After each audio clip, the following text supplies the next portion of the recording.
जय झारखंड। आप सभी को मेरा नमस्कार। और आज हम लोग श्रीनिवास पानुरी जी का जीवनी या निबंध जो कहिए, आज उसके इम्पोर्टेंट फैक्ट्स और संभावित क्वेश्चन को हम लोग डिस्कस करेंगे। जितना भी इम्पोर्टेंट पॉइंट हो, अगर में जितना भी इम्पोर्टेंट फैक्ट्स हो, जितना भी सवाल आवे के संभावना हो, झारखंड सहायक आचार्य या महिला सुपरवाइजर या JSSC CGL में जितना कुछ सिलेबस में प्रिस्क्राइब्ड हो, जितना कुछ सिलेबस में दियल गेल हो, उस हिसाब से हमने कोशिश कर रही कि सारा चीज़ कवर हो जाए, हर फैक्ट अगर में कवर हो जाए। सबसे पहले हम बात करते हैं श्रीनिवास पानुरी जी। श्रीनिवास पानुरी जी, जैसा कि हम लोग जानते हैं कि ई के हल थी खोटा के एक जाना माना खोटा साहित्यकार हल थी, और ये बरवाडा में रहा हल थी, धनबाद के बहुत फेमस व्यक्तित्व के आदमी रहा हलो, बहुत धनी व्यक्तित्व के आदमी रहा हलो। इनका जन्म 25 दिसंबर 1920 को हुआ था। कहाँ पर? बरवाडा में। बरवाडा कहाँ है? धनबाद में। पानुरी जी के बाबा नवादा जिला के मंझवे से आए थे, है ना, कोडरमा के आगे जो है नवादा जिला, वहाँ के मंझवे से आए थे। और ये लोग 3 भाई थे। इनके पिता का नाम शालिग्राम पानुरी था। जैसे कि पूछता है कि श्रीनिवास पानुरी जी के बापे के नाम की रहा है, तो अगर बापे के नाम श्रीनिवास शालिग्राम पानुरी रहा थे। इनकर माता के नाम दुखनी देवी रहा, माता के नाम दुखनी देवी। इनकर बड़ो भाई रहा थे, उनका नाम रहा राम खिलावन, और एक बहन रहा थी, उनका नाम सावित्री। ठीक है।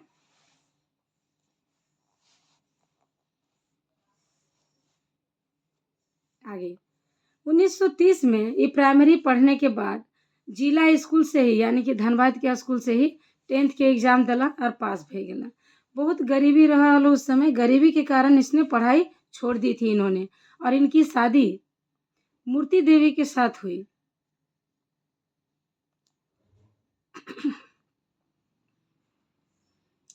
मूर्ति देवी से इनकर शादी भे गेले।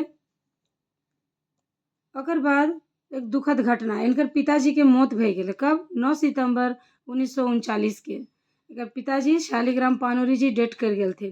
ओकर बाद इनकर माँ 1944 में गुजर गेल थी। ठीक है। दुखनी देवी भी 1944 में गुजर गेल थी।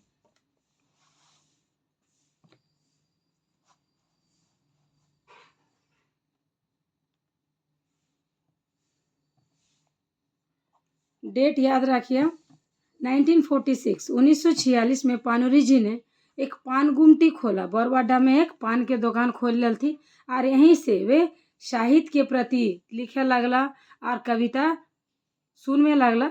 जितना भी लोग पान खाए आवे हल थी सबके अपन साहित्य के सुनने लागल थी। जैसे हो पद खड़ी, गद खड़ी, कविता 4 लाइन के, 2 लाइन के अपन सुनने लागल थी। इनके 8 बच्चे थे, 5 बेटा और 3 बेटियां। काफ़ी लंबा चौड़ा परिवार रहा थी पानुरी जी के। 1950 से ये खोठा में लिखने लगे।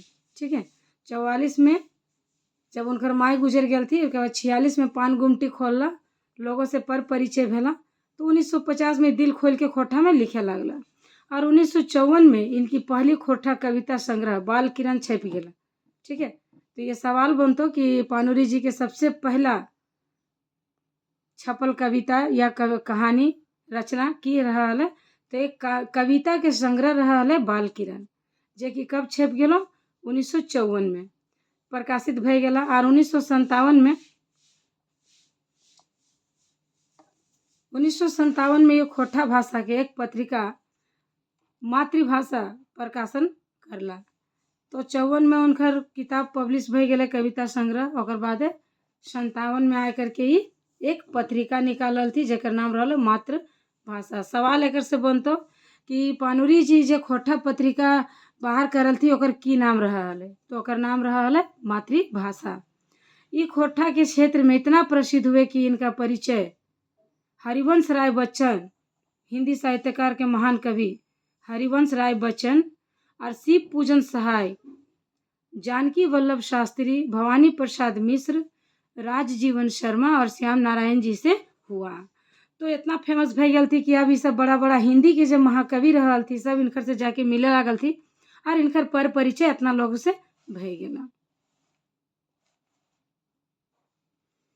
इन प्रसिद्धि के बाद महापंडित राहुल सांकृत्यायन ने इनको एक चिट्ठी लिखी। ठीक है, राहुल सांकृत्यायन उन्होंने एक चिट्ठी लिखी और चिट्ठी में क्या लिखा कि मातृभाषा का अधिकार कोई नहीं छीन सकता है, ना ही लोक कविता को आगे बढ़ने से कोई रोक सकता है।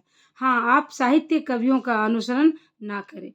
तो वो पाणिनि जी के चिट्ठी लिखी कि कहला कि भाई तो साहित्यकारों के अनुसरण ना कर, वो सबके तो कॉपी मत कर, तो यहाँ अपन खोट्ठा पर छाप छोड़, अच्छा से लिख।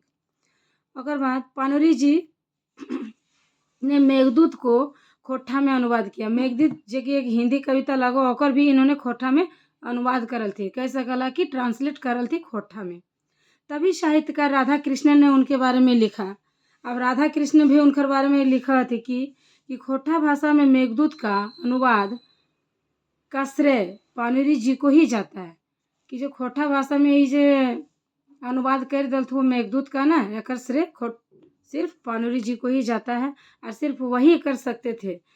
इन्होंने मुक्त छंद का प्रयोग किया है ना, फ्री वर्स, इंग्लिश में कहा गया फ्री वर्स का प्रयोग किया, मुक्त छंद।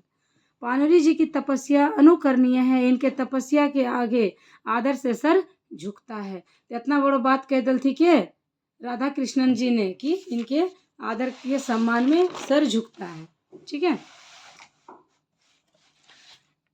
ये मेरा हैंड रिटन नोट्स है और आप इस पर पूरी तरह से विश्वास कर सकते हैं।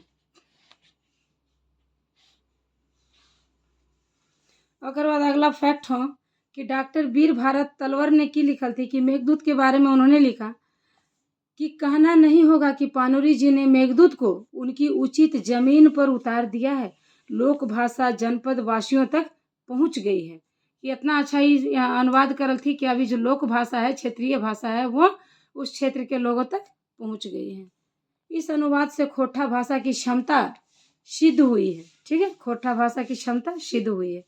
और बाद पंडित हंस कुमार तिवारी ई काहे पेचू रहतलथिन, इहो लिखल थी कि किसी कला वस्तु को एक आकार से दूसरे आकार में ढालना कठिन काम है। एक आकार से दूसरे आकार में ढालना कठिन काम है। मेघदूत को खोट्ठा अनुवाद करके और करने की चेष्टा पाणिनि जी ने ही की है। वे बड़े ही सरल किंतु उपयुक्त शब्द और निरलंकार श्रृंगार जिंदा ढंग, ये कुछ कीवर्ड्स हैं, उपयुक्त शब्द देकर इनको उन्होंने लिखा है, अनुवाद उनका किया है खोट्ठा में। आगे पाणिनि जी को लोग क्या कहते थे, कवि जी। देखिए सवाल में कभी कभी पाणिनि जी ना दे करके दे देगा कि कवि जी कहाँ के कहाँ रहल थी, तो लिखे हो तो नहीं के कि कवि जी धनबाद के बरवडा में रहल थी। कवि जी के की पेशा रहल है, तो कवि जी के पान की गुमटी रहल और साथ ही साथ वो खोट्ठा साहित्यकार भी हल थी। वो खोट्ठा में रचना लिखा हल थी, कवि लिखल थी, कविता लिखल थी। तो पाणिनि जी के अपन जीवन के 40 सालों में उन्होंने 40 खोट्ठा और 40 हिंदी किताब की रचना की। तो अपन 40 साल के करियर में उन्होंने की करल थी कि 40 साल में 40 गो खोट्ठा और 40 गो हिंदी किताब के रचना करला। एगो बड़ा अच्छा पंक्ति रहा है पाणिनि जी के, नाच बांदर नाच रे मोर चाहे बाँच रे। मान लगे एग्जाम में हेटा दे देतो ई लाइनवा उठाई के और कह देतो कि क्या लिखल हथी, तो आंसर होतो तोहर पाणिनि जी। ठीक है,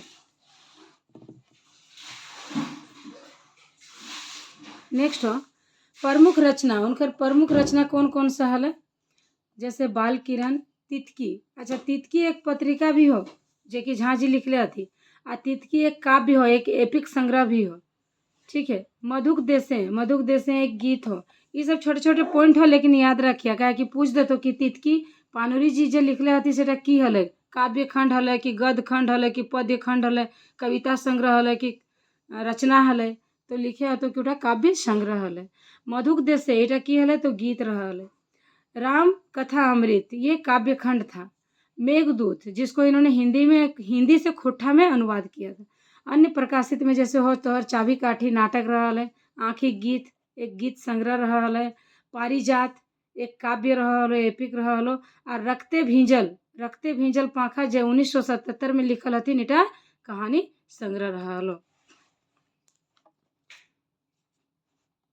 नेक्स्ट है कि इस युग का गीता पाणिनि जी ने लिखा है ना। पानूरी जी ने कम्युनिस्ट पत्र को जो श्री कांग्रेस के रहा वाला कम्युनिस्ट घोषणा पत्र ओकरा वो हिंदी में अनुवाद करल थी, खोट्ठा में अनुवाद करल थी हिंदी से, तो ओकरा की नाम दिल गेले कम्युनिस्ट घोषणा पत्र को पानूरी जी का और इस युग का गीता कहा गया। ठीक है।